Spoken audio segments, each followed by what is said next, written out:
العاصمة. النهاردة هنتكلم في حلقة مهمة. حلقة هي عن المؤثرين. هل المؤثرين قدوة ولا تجارة؟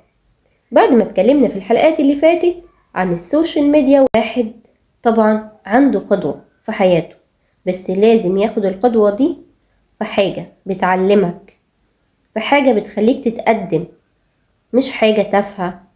ما تاخدش أشخاص تافهين قدوتك. الفلوس مش كل حاجة. مش عشان الشخص يبقى معاه فلوس يبقى كده هو قدوة ولا يبقى مؤثر.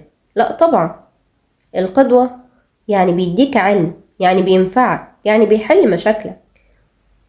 أولا عايزين نعرف يعني ايه مؤثر. المؤثر ده مش عدد المتابعين ولا عدد اللايكات، لا طبعا.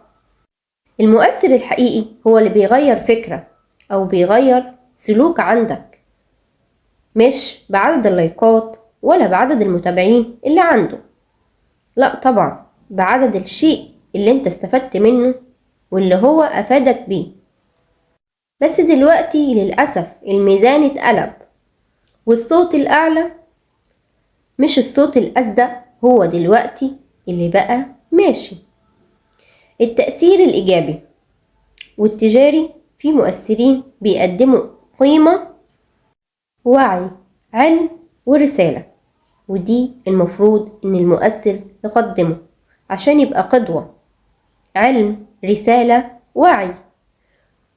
في مؤثرين بيبيعوا كل حاجة، يعني بيطلعوا بكل حاجة غلط صح بيعملوها وبينشروها على السوشيال ميديا.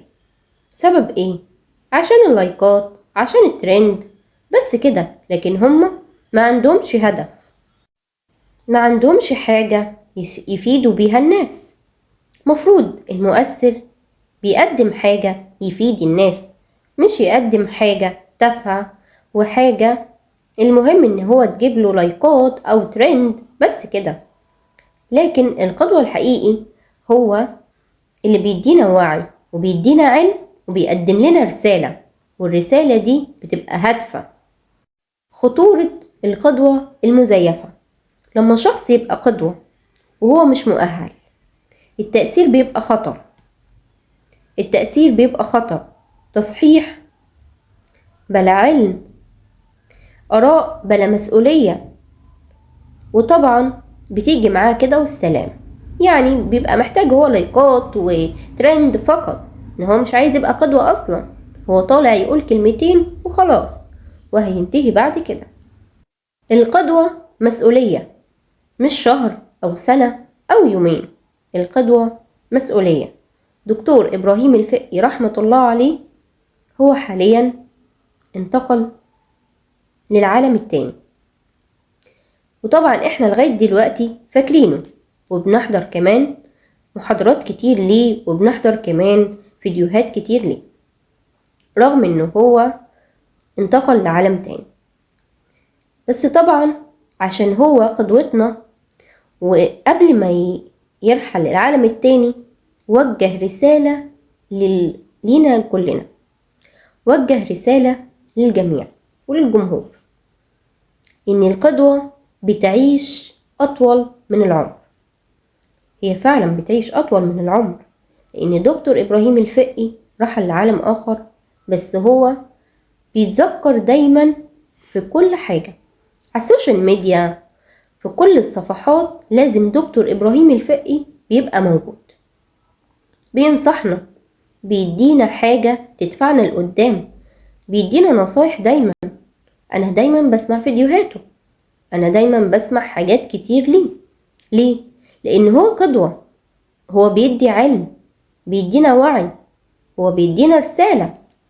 دور المشاهد هنا، انت دلوقتي بتتفرج، ممكن تشارك في اي حاجة ما تكونش مفيدة، يعني بمتابعة واحدة منك او لايك واحد في حاجة مش مفيدة. طبعا ده مفروض ما تعملهوش، لان الناس هي جهة معينة.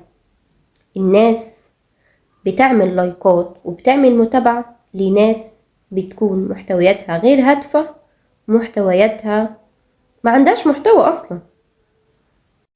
اسأل قبل ما تصدق، هل ده فاهم؟ هل ده عنده وعي؟